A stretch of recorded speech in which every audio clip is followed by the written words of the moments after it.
بسم اللہ الرحمن الرحیم۔ ناظرین، آپ میرا یوٹیوب چینل دیکھ رہے ہیں۔ میرا نام ہے طاہر نعیم اختر۔ تمام دیکھنے اور سننے والوں کو میری طرف سے السلام علیکم۔ دیکھیے، بڑے ہی اس وقت جو ہے حالات گمبھیر ہیں۔ ایران نے جو حملہ کیا ہے پاکستان کی ٹیریٹوریل جیورسڈکشن میں، اس کے نتیجے میں پاکستان نے اپنا سفیر ایران سے واپس بلا لیا اور ایرانی سفیر کو کہا گیا ہے کہ وہ پاکستان سے نکل جائے۔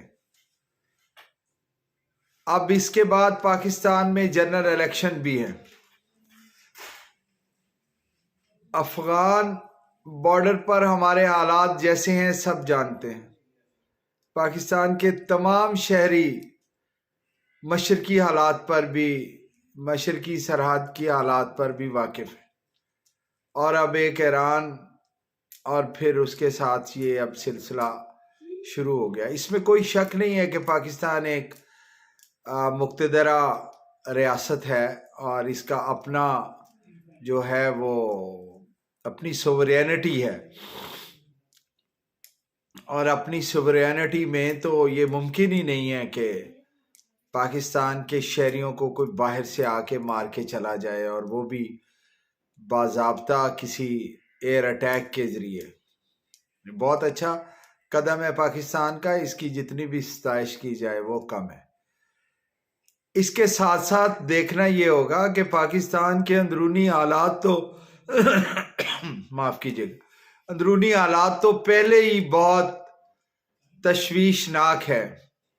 ایک مقبول سیاسی جماعت کو الیکشن سے بطور سیاسی جماعت پیچھے رکھا جا رہا ہے، ان کو لیول پلینگ فیلڈ بالکل میسر نہیں ہے، اور آئے روز عدالتوں میں پٹیشنز جاتی ہیں اور اس کے جو نتائج نکل رہے ہیں وہ بھی پاکستانیوں کے سامنے ہیں۔ جنرل الیکشن کا ماحول ایک دن 24 گھنٹے کے لیے بن جاتا ہے اور پھر اگلے ہی دن وہ کسی نہ کسی دیگر حوالے سے ڈیفیوز ہو جاتا ہے۔ اس جو ہے وہ اس حالت کو اب کیا کہا جائے، یہ حالت کوئی قابل ستائش نہیں ہے، قابل تعریف بھی نہیں ہے اور قابل اطمینان بھی نہیں ہے۔ پاکستان کے عوام مہنگائی سے پریشان ہے، بیڈ گورننس سے پریشان ہے، اور جہاں جہاں بھی طاقت ایگزسٹ کرتی ہے، بھلے کتنی بھی نچلی سطح پہ ہو، وہ جو ہے وہ کمزوروں کو دبانے میں لگی ہوئی ہے۔ پولیس کی اتنی کمپلینٹس ہیں کہ شاید اس سے پہلے کبھی اتنا انبار نہیں لگا ہوگا۔ جہاں جس کا ہاتھ پڑتا ہے وہ کمزور کو دبا رہا ہے۔ یہ چیزیں معاشرے میں اوپر سے نیچے کی سطح تک آتی ہیں اور پھر پوری طرح جو ہے وہ معاشرے میں رہتی ہیں، اس کے اندر، معاشرے کے اندر وہ پینیٹریٹ کرتی ہیں اور اس کے نتائج پھر سامنے آتے ہیں۔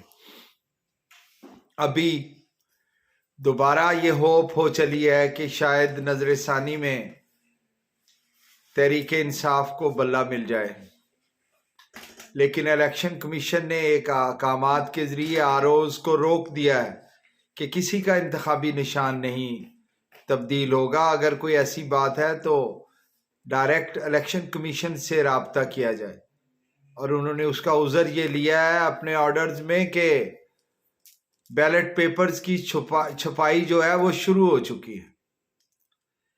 ایک بات پوچھنا تھی کہ لطیف کھوسہ صاحب کو اپنے حلقے میں کے کا نشان ملا ہے، کیا خود دیا گیا ہے؟ کتنے لوگ اس حلقے میں، اس کا تجزیہ کر لیا ہوگا آرو صاحب نے؟ کتنے پڑھے لکھے لوگ ہیں، وہ کے کو کیسے پہچانیں گے؟ یہ تو پڑھا لکھا شخص، وہ بھی جو انگریزی پڑھا لکھا ہو،